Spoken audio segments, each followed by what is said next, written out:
네, 레드캠프 오늘은 박정하 국민의힘 의원과 함께합니다. 어서 오세요, 의원님. 안녕하세요. 네, 간밤에 있었던 한미 정상회담부터 좀 평가를 좀 해야 될 것 같은데 어떻게 보셨습니까?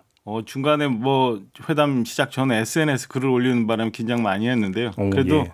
첫 스타트는 무난히 잘 끄는 것 아닌가라는 생각이 듭니다. 저 방송국 오늘하고 오는 중에 아마 그 용산 대통령실에 강유정 대변인이 브리핑하고 있던데 거기서 자세히는 못 봤습니다만 지금까지 소개된 거는 아직은 좀 스케치성이고 우선은 우리가 제일 걱정하고 있는 뭐 한미 방위비 분담 동향, 안보 문제, 그 다음에 뭐 경제 협력 관세 포함해서 이런 부분들이 실무적으로 어떻게 비공개 회담에서 진행이 됐는지 이런 것들이 좀 밝혀져야 종합 평가를 할 수 있을 것 같아요. 일단 시작은 그러니까요. 걱정했습니다만은 무난히 잘 넘어갔다 이렇게 보고 있습니다. 그러니까 여기서 걱정이란 게 갑자기 SNS에 글을 뭐 숙청, 뭐 혁명, 뭐 이런 그렇죠. 왜냐하면 트럼프 뭐야. 대통령이 그 전에 젤렌스키 대통령이나 남한공 대통령하고 있을 때 굉장히 돌발적인 상황이 발생을 했으니까 그런 거 보고 그 다음에 사실은 지금 전 이재명 대통령이 첫 이제 본격적인 시험대에 올라갔다고 볼 수 있는 거거든요. 그러니까 국내 이슈에 뿐만 아니라 이제 국제 이슈에서 우리 한반도가 갖고 있는 지정학적 위치, 그 다음에 뭐 미국과 중국 간의 패권 전쟁 구도, 일본과의 역사적 감정의 문제 이런 것들이 다 복합된 문제를 좀 과연 어떻게 해결해야 되느냐 이런 게 있는데 그것들을 풀어나가는 시작 첫발인 것 같아요. 그래서 이제 본격적으로 이재명 대통령이 그 외교 무대에서는 시험대에 올라간 것 같고 일본을 방문해서 미국을 거쳐간 것도 무언가의 의미가 있을 거고 저는 개인적으로 미국이 요구하는 뭔가 이제 숙제를 해결할 수밖에 없는 상황이었다라고 해석을 하는데요. 그런 저런 면들을 한번 봐야 될 것 같습니다. 그러니까 아무튼 좀 총평은 좀 무난하게 마무리가 될 것 같아요. 알겠습니다. 자, 이제 당내 현안으로 좀 넘어가야 될 것 같은데 오늘 새 대표가 선출이 됩니다. 한 10시 반경쯤 발표된다는 것 같아요. 한 뭐 3시간? 3시간 남았네요. 네. 자, 3시간을 남겨놓고 전망을 부탁드리기 좀 약간 죄송하긴 한데 어려운 것 같아요. 그래도 전망은 안 할 수가 없을 건데 누가 될 것 같습니까? 일단은 지난주에 있었던 본경선에서 네 후보가 모두 자기들의 역량을 다 부은 거 아니에요? 일단은 다 부었기 때문에 그 장동혁 후보가 막판 스퍼트를 올리고 그다음에 김문수 후보가 그 전과는 다른 스탠스를 약간 취하면서 그러니까 일종의 뭐 내부 화합, 통합 뭐 이런 걸 얘기를 하면서 변수가 발생을 해서 장동혁 후보를 지지한 분들의 결집이 있을 수도 있다라는 평가가 일부 있습니다만 전체적으로 보면은 그 김문수 후보 쪽으로 나머지 두 후보를 지지했던 조경태, 안철수 후보를 지지했던 표들이 몰려갔을 수도 있고 그 다음에 그 한동훈 전 대표가 또 메시지를 중간에 냈잖아요. 뭐 차악을 방지하자. 뭐 이런 것 때문에 투표율도 조금 높아졌더라고요. 전체적으로 보면 2.1% 포인트인가요? 뭐 정도 올라갔으니까 그게 어떤 식으로 해석이 될런지는 잘 모르겠습니다. 현재 제가 볼 때는 그래도 김문수 후보 쪽으로 조금 더 표가 더 많이 가지 않았을까라고 예측을 해보면 김문수 후보가 조금 더 유리한 상황 아닌가라고 보여집니다. 그럼 예를 들어서 이제 안철수, 조경태 후보를 지지했던 표가 김문수 후보 쪽으로 많이 갔을 거라고 지금 진단을 하시는 거고. 저는 그렇죠. 그리고 참여하지 않았던 그 한동훈 대표 지지 표도 어느 정도 참여를 해서 투표도 조금 높아지고 그랬던 것 아닌가라고 해석해요. 그러면 의원님 전망대로 김문수 후보가 대표가 된다고 한다면 당을 어떤 쪽으로 끌고 갈 거라고 전망을 하세요? 잘 모르겠어요. 뭐 저는 아직도 이제 굉장히 걱정이 많은 편인데 김문수 후보건, 장동혁 후보건 뭐 큰 틀에서는 그 우리 일반 국민들이 지금 계엄과 탄핵에 대해서 보고 있는 시각하고는 좀 다른 면이 있잖아요. 그래서 걱정은 여전히 됩니다만 그래도 당 대표가 되면 국민의힘이라는 게 그래도 굉장히 오랫동안 우리나라를 이끌어왔던 보수 정당이잖아요. 이 보수 정당이 자리를 잡을 수 있도록 그 좀 넓게 생각하고 사람도 넓게 쓰고 그 다음에 생각도 좀 많이 좀 변화했으면 하는 바람이 있습니다. 그래요. 근데 김문수 대표 체제가 된다면 이른바 공존에는 큰 문제가 없을 거라고 생각을 하세요? 저는 뭐 그 부분에 대해서는 큰 무리 없을 거라고 그래요. 봅니다. 근데 장동혁 후보는 과정에서 내가 당 대표가 된다면 네. 하면서 그러니까 이건 뭐 그분의 표현이 아니라 그냥 흔히 쓰는 표현으로 속아내겠다. 네. 정리하겠다고 계속 이야기를 했잖아요. 그 진심이었다고 생각을 하세요? 장동혁 후보가 이렇게 변침이 많았어요. 네. 저는 전략상 예. 경선의 전략상 그렇게 강하게 얘기를 했던 건 아닌가라는 생각이 있고요. 예.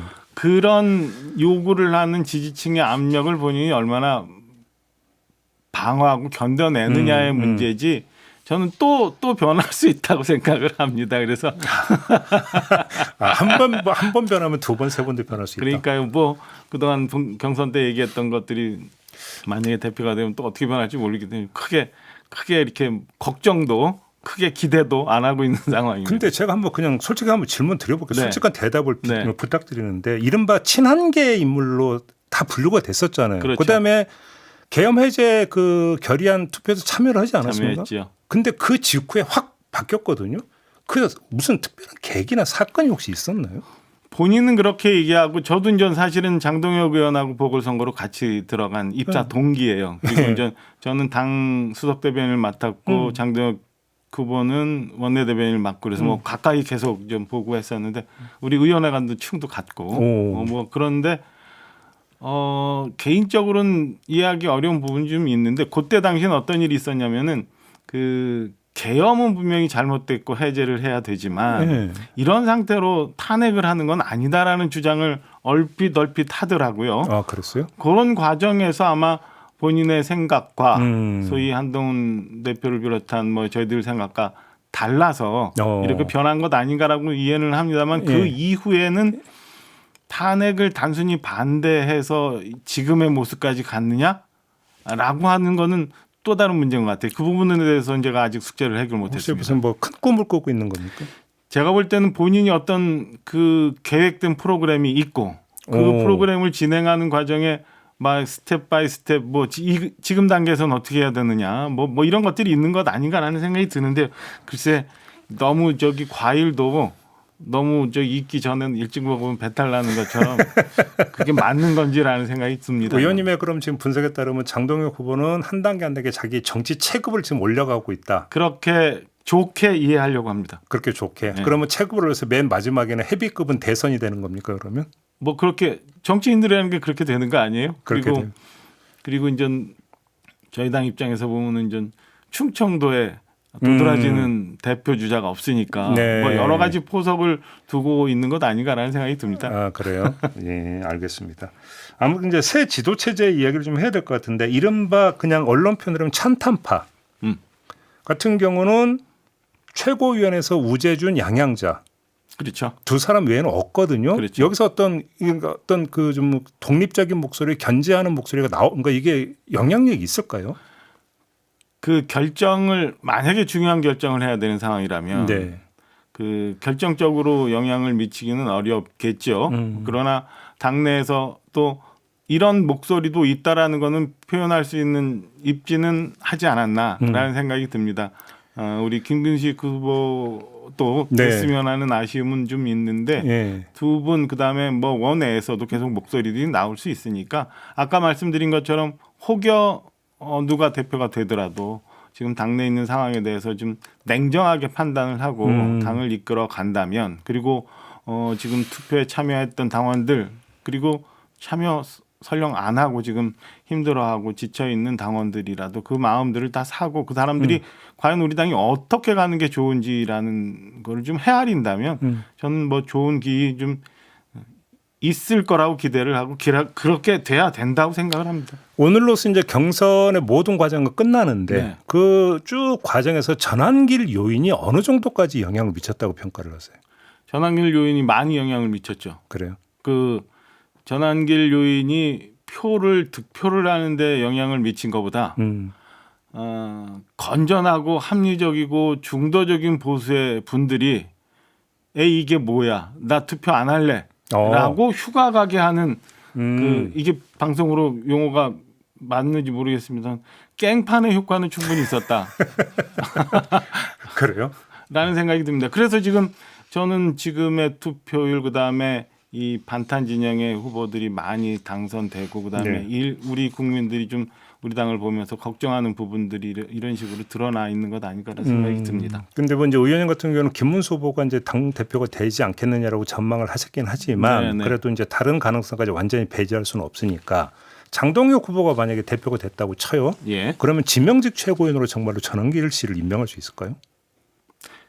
당내 반발이 좀 있지 않을까요? 그래요? 일단은 그 윤리위에서는 경징계를 했습니다만 당내 많은 분들이 사실은 그 행동이나 당에 미친 영향에 대해서 부정적으로 생각하는 분들이 많잖아요. 예. 그렇게까지 강하게 밀고 갈 수 있을까라는 데는 조금 회의적인 생각이 듭니다. 또 하나는 아까 만약에 장동혁 후보가 대표가 됐을 때 그 강성 지지층들의 요구를 어떻게 수용할 수 있느냐.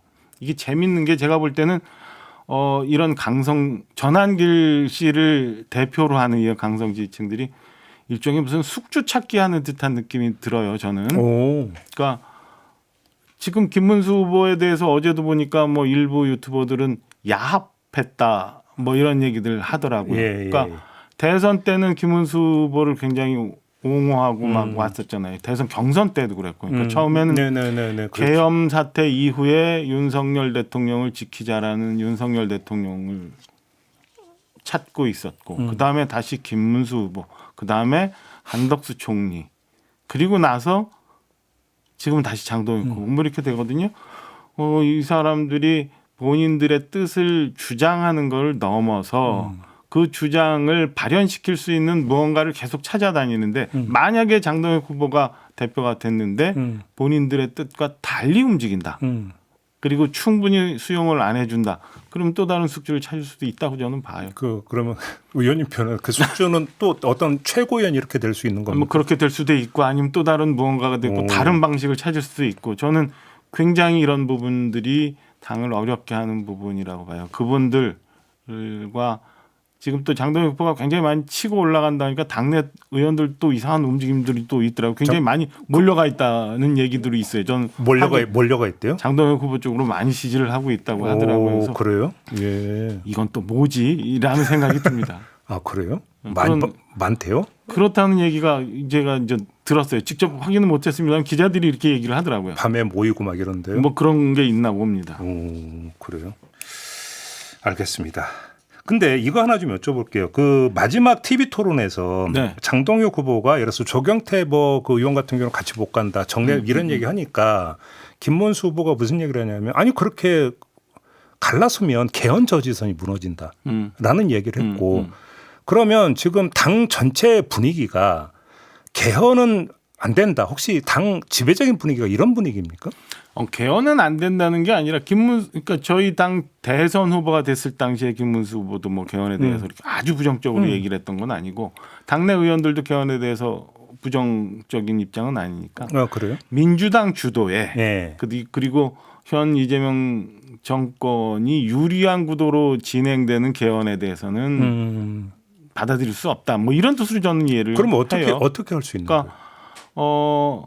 우리 당내 컨센서스를 좀 이루어야겠죠. 지금 저희 나라 정치가 이렇게까지 부딪혀 있는 데는 물론 대통령에 집중된 권한이 있는 거, 그걸 어떻게 여하의 손을 봐야 되는가 하는 문제. 두 번째는 국회의원 선거의 양당 구조가 고착되는 이 문제, 소선거구제를 포함해서 이런 것들을 어떻게 조정해 줘야 되느냐라는 거는 사실은 정치권에서 풀어줘야 되는 숙제거든요. 이런 부분에 대해서는 당내 논의가 있을 수 있고 그리고 개헌을 막을 수는 있는 의석은 됩니다만, 그러니까 그렇죠. 민주당이 그렇죠. 다른 야당과 합쳐갖고 200석이 안 되니까 네. 막을 수는 있습니다만은 개헌에 대한 논의 자체를 그다음에 흘러가는 구조 자체를 온몸으로 막는다라는 거는 좀 무리가 좀 있지 않을까라는 생각이 듭니다. 건전한 상식선에서 있는 토론이라는 건 저는 예를 들어서 의미가 된다고 그러면 봐요. 국회의장 주도의 개헌 특위가 구성이 되고 네. 그럼 거기에 이제 참여해서 같이 개헌안을 도출하는 것을 얼마든지 응할 수 있다. 그건 개인적인 생각인데 예. 일단 의장님이 어떤 생각으로 저런 특위를 말씀하시는지 특위는 어떤 식으로 구성을 하고 어떤 식으로 운영할지를 보고 판단해야 될 건데 저는 무조건 뭐 민주당이 하는 거니까 네. 아니면은 우리는 어쨌든 반대를 해야 되는 거니까 라는 식의 투쟁 방식은 옳지는 않다고 생각합니다. 알겠습니다. 하나만 더 여쭙고 마무리할게요. 그 민주당이 특검법 개정을 추진하고 있고 네. 지금 내란 특검하고 김건희 특검도 개정 의견을 냈다고 그러거든요. 개정 필요성에는 공감하십니까? 저는 그 부분은 공감할 수가 없어요. 그래요? 그러니까 특검이라는 게 지금 3개 특검이 돌아가고 있는데 어떤 특검이 말씀하셨는지 모르겠는데 처음에 사초를 쓰는 심정으로 뭐 이렇게 되잖아요. 두 가지가 있습니다. 하나는 우리가 지금 모르고 있는 어떤 상황에 대한 진실을 좀 찾아가는 과정이 하나 있는 거고 두 번째는 그 과정 속에 범법 문제가 있다면 벌을 줘야 죄를 물어야 되는 이런 게 있는데 저는 진실은 빨리 확인하고 밝히되 이게 우리 경제도 어렵고 좀 전에 우리 한미 정상회담 얘기도 했습니다만은 마냥 거기에 매몰돼 있을 일은 아니잖아요. 빨리 처리해야죠. 두 특검이 건의한 내용에 수사기간 연장은 없어요. 다만 내란 특검은 인력을 확대하자. 아니, 그다음에 김건희 특검이 인력 확대고 응. 내란 특검이 일종의 플리바게닝을 분리바게니까 좀 도입해야 되는 거 아니냐. 요 얘기가 주된 거더라고요. 그건 사실은 지금 있는 그 검찰의 수사 방식이나 뭐 이렇게 현재 있는 법률로도 가능한 거 아닌가요? 그러니까 내란 그 계엄 특검에서 얘기하는 거는 그 안보 문제, 그다음에 비밀과 관련한 문제, 그다음에 그 상하관계가 분명한 문제 속에서 진술을 제대로 못 하고 있다. 그렇죠. 뭐 이런 거잖아요. 자수를 하면 좀 감경을 해주거나 좀 더 보장해 주자. 공소보류를 해주거나 뭐 이렇게 이런 하자. 건데 그거는 현행 있는 방식으로도 얼마든지 가능할 텐데 굳이 자꾸 뭔가를 만지려고 하면은 사회현상이라는 게 늘 그렇잖아요. 작용이 있으면 반작용도 있잖아요. 그러니까 그 반작용에 대한 부분도 좀 생각해 볼 필요는 있어요. 그러니까 그래요. 특검이 너무 투박하게 거칠게 가다 보면 본인들이 원하는 스케줄을 내지는 아니면 예상했던 것보다는 저항이 세질 수도 있기 때문에 저는 그런 부분마저도 특검이 잘 판단을 하고 네. 여하이 우리 사회가 다 수용할 수 있는 네. 부분으로 마무리할 수 있는지에 대해서 고민을 해야지 마냥 늘리고 벌리고 하는 거는 바람직하지 않다고 생각합니다. 알겠습니다. 자, 오늘 말씀 여기까지 듣겠습니다. 고맙습니다. 네, 박정아 국민의힘 의원이었습니다.